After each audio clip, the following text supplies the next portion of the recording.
স্তুতি করার নাম ধর্ম নয়, উপাসনা করার নাম ধর্ম নয়। এগুলো হলো গীতার 18টি অধ্যায়ের মধ্যে একটি অধ্যায়ের নাম অভ্যাস্য। এগুলো হলো অভ্যাস মাত্র। হয়তো অপবিত্র দেহটা পবিত্র করা মাত্র, অমার্জিত দেহটা মার্জন মাত্র। কিন্তু ভজন হয় কিসে? ভজন হয় সৃষ্টির শ্রেষ্ঠ জীব মানুষকে ভালোবাসলে। অন্তর ভরে মানুষকে ভালোবাসতে শিখুন।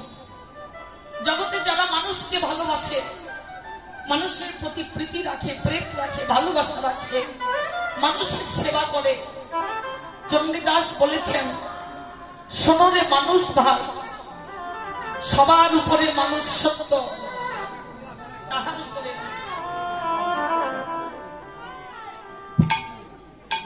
মানুষের প্রেম করার নামই ধর্ম, মানুষকে ভালোবাসার নামই ধর্ম। ধর্ম আর অন্য কোথাও নেই। কিন্তু কি করে আমরা মানুষকে ভালোবাসতে পারলাম? কি করে ভালোবাসতে পারলাম বলুন? তার প্রত্যক্ষ প্রমাণ আমার মায়েরা। আমি প্রত্যেকটি মা ভক্তদেরকে বলি, যাদের ঘরে বৃদ্ধ শ্বশুর শাশুড়ি আছে, জন্মদাতা পিতামাতা আছে, আমি অনুরোধ করব, আমি চরণে প্রণতি জানাবো, আমি মিনতি করব, প্রত্যেকটা মা ভক্তদেরকে বলি, কীর্তন শোনা, ভক্ত সত্য করা আপনার জীবনে সেই দিন সার্থক হবে যেদিন আপনি জগৎ জননী মাকে ভালোবাসতে পারবেন। মায়ের চরণের তলে সন্তানের স্বর্গ, পিতার চরণের তলে সন্তানের স্বর্গ নরক। কীর্তন শুনলে ধর্ম হবে না রে মা, একটু মনের পরিবর্তন ঘটাতে হবে, মনের পরিবর্তন করতে হবে। দেখবেন একটা গ্রামে একটা যজ্ঞ হয়, সবাই সম্মিলিত ভাবে চাঁদা আঙুল করে ভক্তের দ্বারে দ্বারে ভিক্ষা করে এনে একটা যজ্ঞ করা হয়। সেখানে 100 জন 1000 জন এই যজ্ঞের আয়োজন কমিটি থাকে। ওই 100 জন 1000 জনের মধ্যে 2-1 জন ব্যক্তি থাকে, যে ব্যক্তিগুলোর জন্য পরবর্তীতে ওই যজ্ঞটা, ওই মহতী অনুষ্ঠানটা, ওই ভক্তের সেবার কার্যালয়টা ভাগাভাগি হয়ে যায়। হয় না দাদা? এখন তাই হচ্ছে না? একটা গ্রামে আগে একটা যজ্ঞ হতো, এখন 2টো হয়, 3টা হয়। কেন হয় জানেন? এটা আমাদের মনের পরিবর্তন ঘটে না। তাই অন্তর ভরে হিংসা। কোন ব্যক্তি মন প্রাণ উজাড় করে পরিশ্রম করে ভক্ত সেবা দিচ্ছে, সেবায় নিয়োজিত রয়েছে। আবার কোন কোন ব্যক্তি ভালো ভালো পোশাক আদি গায়ে দিয়ে দাঁড়িয়ে দাঁড়িয়ে তাদের কর্মগুলো দেখছে কিংবা হুকুম করছে, এ করো সে করো। তার মধ্য থেকেও আবার মন্দ কিছু, তার ভুল ধরবার জন্য মন্দ কিছু খুঁজে বের করছে। ওইগুলো ব্যক্তির জন্য সমাজে আমাদের আজকে এই পরিণতি। আমাদের উদারতা নেই। যদি একটু দয়া করে পাণ্ডিত্য লাভ করি, দয়া করে যদি একটু বিদ্যা অর্জন করি, আমি বড় পণ্ডিত হয়ে যাই, আমি বড় বিদ্বান হয়ে যাই। চৈতন্য চরিতামৃতে বললেন, কোন বিদ্যা বিদ্যা মধ্যে সার। রায় রামানন্দ মহাপ্রভু রামানন্দকে জিজ্ঞাসা করছে, বলো তো রায়, কোন বিদ্যা বিদ্যা মধ্যে সার? রায় কহে, মায়েরা কীর্তন শোনে না তো, হইচই ভালো লাগে না, আসলে আসলে আসে।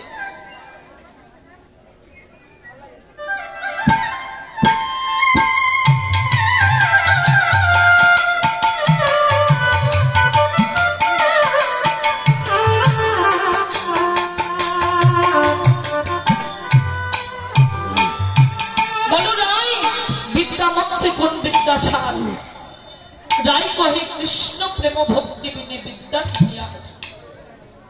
জাগতিক বিদ্যার পাশাপাশি যারা প্রেম ভক্তি বিদ্যা, এই সাধু সঙ্গ করে, ভক্ত সঙ্গ করে, ভক্তির সেবা করে, মানুষকে ভালোবেসে, সমাজের উন্নতি করে, নিজে পরিশ্রম করে, মানুষকে সেবা দিয়ে যে পারমার্থিক বিদ্যা অর্জন করে, এই বিদ্যার উপরে আর কোনো বিদ্যা নেই।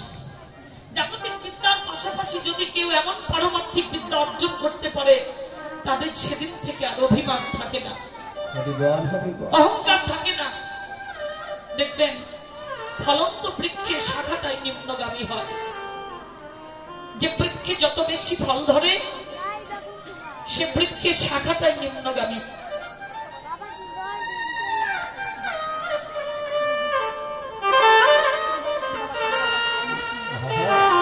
যে বৃক্ষে কোনোদিন ফল ধরে না সে বৃক্ষে, এই পথটা বন্ধ করে দেন তো, কমিটির দাদাদেরকে অনুরোধ করে এই পথটা বন্ধ করে দেন, কীর্তন হবে না কিন্তু, একবারে বন্ধ করে দিবেন, অন্যদিকে পথ খুলে দেন। হরে কৃষ্ণ। এজন্য বলবো প্রত্যেকটা মানুষের অন্তরে উদারতা, প্রেম ভক্তি এবং দৈন্যতা জানা উচিত। ফলন্ত বৃক্ষের শাখাটা নিম্নগামী। আমাদের জীবনে, এই মানব জীবনের দেহ বৃক্ষে যতদিন ভগবত প্রেম ভক্তির ফলটা জাগ্রত হবে না, প্রেম ভক্তি উদিত হবে না, ততদিন আমাদের অভিমানের মস্তকটা ভক্তির জগৎতলে নোয়াবে। জীবনে সাধু সঙ্গ করিনি, মানুষকে সাধুই ভাবতে পারিনি। কে সাধু, কে বৈষ্ণব? বৈষ্ণব চিনিতে নারে দেবেন শপথি। হ্যাঁ, কাউকে বৈষ্ণব ভাবতে পারিনি, ভেবেছি আমি বৈষ্ণব। আমি যা জানি তুমি তো তা জানো না, তাহলে আমি বৈষ্ণব। বলে না, আপনারে বড় বলে বড় সে নয়, লোকে যাতে বড় বলে বড় সে হয়। যদি বৈষ্ণব হতে চাও, যদি ভক্ত হতে চাও, যদি একজন মহৎ হতে চাও, তাহলে দৈন্যতা স্বীকার করো, ছোট হয়। ত্রিনাদপি শুনেছিল তরুরে বহু সহিষ্ণু না, অমানে মানে দিন অকীর্তনিয়া সদা হরি। নিজেকে আগে ছোট করে দেখো, আমি অধম, এ পৃথিবীতে আর যারা আছে সবাই উত্তম। নিজেকে যারা অধম ভাবতে পারে, নিজেকে যারা পতিত ভাবতে পারে, নিজেকে যারা কাঙাল ভাবতে পারে, নিজেকে যারা অপরাধী ভাবতে পারে, সত্যি আমরা অপরাধী পাবো। প্রত্যেকটা পদে পদে, প্রত্যেকটা কথায় কথায়, চলা বলায়, কর্মের কাছে প্রতিদিন কত শত অপরাধ করছি, কত শত, কিন্তু স্বীকার করি না। গোষ্ঠবিহার পালা শুনেছেন? গোষ্ঠবিহারে শ্রীরামের প্রতি কৃষ্ণ একটু অভিমান করেছে। এমন অভিমান, অদূরে তাকিয়ে আছে কিন্তু শ্রীরামের দিকে দেখছে না। শ্রীরাম কানাইয়াকে বলছে, কানাই, মনে হয় অজান্তে কোনো অপরাধ করেছি কানাই। যদি কোনো অপরাধ করে থাকি ক্ষমা করে দে, সত্যি আমরা অপরাধী। সেদিন শ্রীরাম বলেছিল যে কানাই রে, যদি কেউ নিজের অপরাধ নিজ মুখে স্বীকার করতে পারে তার বিচার তো তখনই হয়ে যায়। তদ্রূপ আমরা যে অপরাধী, এই কথাটা কি কেউ স্বীকার করি যে প্রভু তোমার চরণে আমরা প্রতিটি পদে পদে অপরাধী? অপরাধী বলেই তুমি আমাদেরকে বারংবার পশুকুলে জন্ম দাও। কেন 84 লক্ষ জন্ম পশুকুলে পেয়েছি? অপরাধ করেছি বিধায়। তা না হলে তো পশুকুলে জন্ম হতো না। এই অপরাধটা যদি কোনোদিন মন থেকে, অন্তর থেকে, হৃদয় থেকে স্বীকার করতে পারি যে প্রভু সত্যি আমরা অপরাধী, তোমার চরণে বড়ই অপরাধ করেছি, তুমি যদি করো আমাকে ক্ষমা করে তোমার চরণের পাশে একটু জায়গা দিন। ভগবান ক্ষমা করতে বাধ্য, কারণ ভগবান নিজেই বলেছেন, আমা হইতে ভক্ত বড়, ভক্ত হইতে ভক্তের নাম বড়, নাম হইতে প্রেম, প্রেম হইতে ভক্তি, ভক্তি হইতে ভক্তের চরণ ধরি আরো বড়।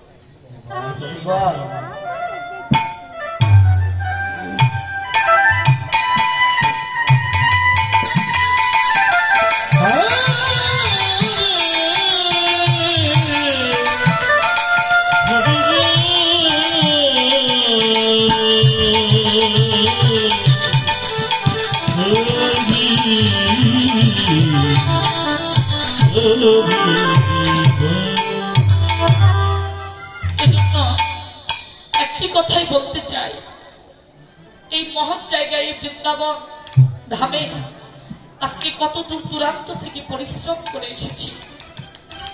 পরিশ্রম করলে পারিশ্রমিক পাওয়া যায়, কিন্তু চৈতন্য চরিতামৃত কি বললেন জানেন? প্রেম বিনু ব্যর্থ দরিদ্র জীবন, বেতন স্বরূপ দিও মোরে কৃষ্ণ প্রেম ভক্তি ধন। পরিশ্রম করলে পারিশ্রমিক পাওয়া যায়। প্রভু, তোমার চরণে শরণ নিয়েছি, এই নববৃন্দাবনে এসেছি, তোমার নিত্যকর্ম করছি, ভক্ত সঙ্গ করছি। যদি বেতন স্বরূপ কিছু দাও তাহলে প্রেম ভক্তিটা দিও, আর কিচ্ছু চাই না। বেতন স্বরূপ দিও মনে কৃষ্ণ প্রেম ভক্তি ধন। আর যদি কৃষ্ণ প্রেম ভক্তি ধন জীবনে লাভ হয় না, জীবনের আর কোনো অপূর্ণতা থাকে না। ডক্টর মহানম্রত ব্রহ্মচারীজি উদ্ধব সন্দেশ নামক একটা গ্রন্থের প্রথম অধ্যায়ে টিকা করেছেন, সৃষ্টির শ্রেষ্ঠ জীব যেমন মানুষ, তেমন মানুষ দুঃখী জীব বটে। এই অনন্তময় পৃথিবীতে এমন কোন মানুষ নেই যার জীবনে কোনো দুঃখ নেই, জীবনে কোনো অভাব নেই, জীবনে কোনো অপূর্ণতা নেই। কেউ বলতে পারবে না। পৃথিবীর সমস্ত ধন ঐশ্বর্য বিষয় যদি আপনার হয়, তবু কি আপনি বলতে পারবেন আমি জীবনে পূর্ণতা লাভ করেছি? অনন্ত ধনের অধিকারী আপনি, তবুও বলতে পারবেন না আমি আমার জীবনে পূর্ণতা লাভ করেছি। কোনো না কোনো দিক দিয়ে কিছু না কিছু অভাব, অপূর্ণতা, দুঃখ, জ্বালা, বেদনা আপনার জীবনে থাকবে। কেন থাকবে জানেন? ওটুকুই ভগবানকে স্মরণ করবার জন্য। তা না হলে তো আমরা ভগবানকে এমনি বলে থাকি। যদি চিরন্তন জীবনের সর্বদিক দিয়ে আমরা পূর্ণতা লাভ করি, সুখ লাভ করি, আনন্দ লাভ করি, অভাব না থাকে, অপূর্ণতা না থাকে, তাহলে তো জীবনে ভগবানকে চিনতেই পারবো না, ভগবানের নামটা ডুবে যাবে। তাই তিনি জীবনে প্রত্যেকটা মানুষের অপূর্ণতা রেখেছেন, অভাব রেখেছেন, দুঃখ দিয়েছেন, বিরহ দিয়েছেন। একবার তোমরা আমাকে মনে করো, আমি কান পেতে তোমাদের একটা কথা, একটা বাণী, একটা ডাক শোনার জন্য অধিক আগ্রহে তাকিয়ে থাকি। যদি তোমরা আমাকে করুণা করে গদ গদ কণ্ঠে চলো চলো নয়নে একবার ডাকো, হানি নাই বহু বলে আমি গোলক বৃন্দাবনে থাকতে পারি না।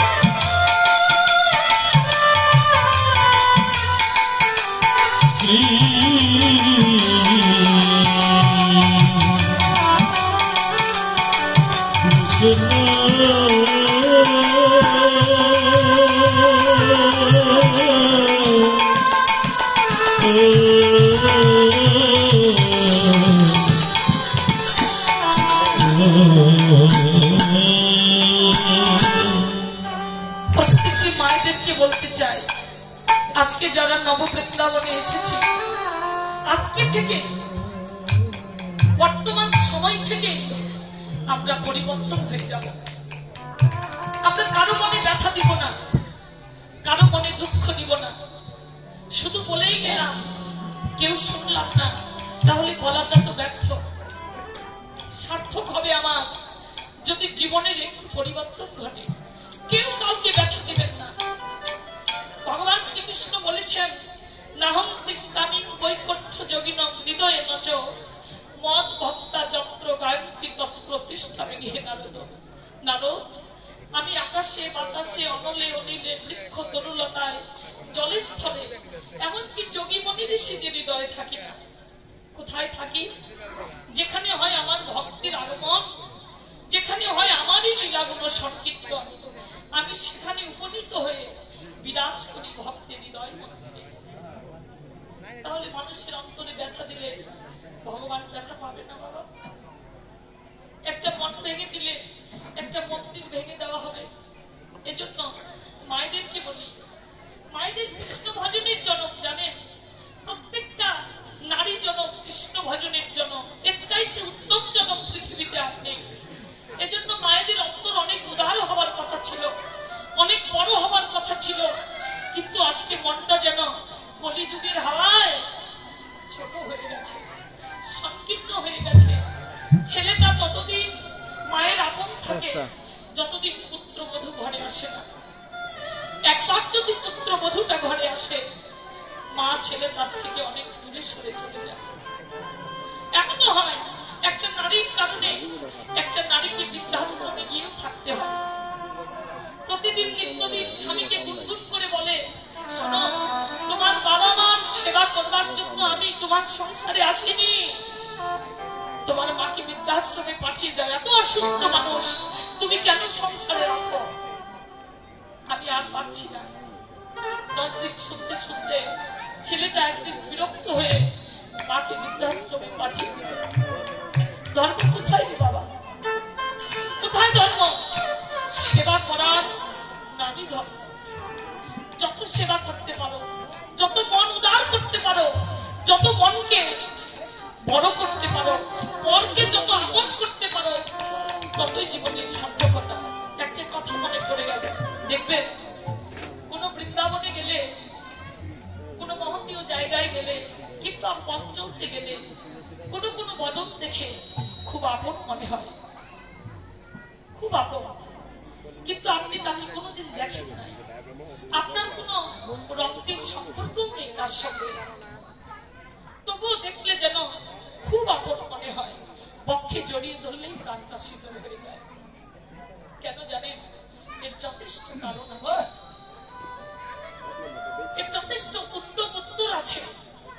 আমাদের সর্বমোট জন্ম হলো 84 লক্ষ, তার মধ্যে 4 লক্ষ জন্ম আমাদের মানবকুলে হয়েছে, 80 লক্ষ জন্ম পশু পাখি বৃক্ষ তরুলতা ইত্যাদি কুলে। এই 4 লক্ষ মানব জন্ম হয়েছে। আজকে যাকে দেখে আপনার আপন মনে হয়, এই 4 লক্ষ জন্মের মধ্যে কোন জন্মে কি সে আপনার বাবা ছিল না? সে আপনার মা ছিল না? সে আপনার ভাতৃদেব ভাই ছিল না? সে আপনার বন্ধু ছিল না? 4 লক্ষ জন্ম, 1-2 জন্ম নয়। আপনাকে যাকে দেখে আপনার খুব আপন মনে হয়, নিশ্চয়ই কোন জন্মে সে আপনার কৃষ্ণ অনুরাগী একজন অন্তরঙ্গ ভক্ত ছিল। আপনি তার সঙ্গে সঙ্গ লাভ করেছিলেন, তার পক্ষে পক্ষ জড়িয়ে ধরে প্রেম আলিঙ্গন করেছিলেন। সেই পূর্ব জন্মের স্বীকৃতির ফলে আজকে তাকে আবার পেয়ে আপনার খুব আপন মনে হবে। তাহলে পৃথিবীতে তো সবাই আমাদের আপন, কোনো না কোনো জন্মে সঙ্গ করা হয়েছে। কি করে কাকে ব্যথা দিব? জগতে কাকে পর মনে করবো? সকলেই আমাদের আপন, সবাই আমাদের আপন। মানবকুলে যারা জন্ম নিয়েছি, কেউ আমাদের পর নয়, কেউ না, সকলেই আমাদের আপনার আপন, আপনার বাধ্য। সঙ্গ করেছি, আজকে সঙ্গ করছি, পর জন্মে গিয়ে যদি কর্ম ভালো হয়, আবার কোনোদিন দর্শন হলে হতেও পারে। যেমন তার প্রত্যক্ষ প্রমাণ নিত্যানন্দ প্রভু নিমাইয়ের সঙ্গ পেয়েছিলেন। ব্রজে নিত্যানন্দ ছিলেন বলরাম, রায় রামানন্দ আজকে মহাপ্রভুর সঙ্গ পেলেন। রায় রামানন্দ পূর্ব জন্মে ছিলেন বৃন্দাবনে, ছিলেন রাধারানীর অন্তরঙ্গা সুখী বিশাখা। স্বরূপ দামোদর আজকে মহাপ্রভুর সঙ্গ করছেন। স্বরূপ দামোদর সেই বৃন্দাবনে ছিলেন ললিতা সখী। অদ্বৈত বৃন্দাবনে সুবল সখা। আজকে গদাধর শ্রীমতী রাধারানী সবাই গৌরীর সঙ্গ করেছিলেন, কৃষ্ণের সঙ্গ করেছিলেন বিধায় ওই সঙ্গ স্বীকৃতির কারণে আজকে নদীয়াতে এসে সঙ্গ পেয়েছে। তাই পূর্বে আমরাও সঙ্গ করেছিলাম। ভাই, কাকে ব্যথা দিব? সবাই যে আমাদের আপন। এই আপনত্ব ভাবটা যদি অন্তরে থাকে, জীবনে কারোর প্রতি অভিমান জানবে না। পরম নয়ন জলে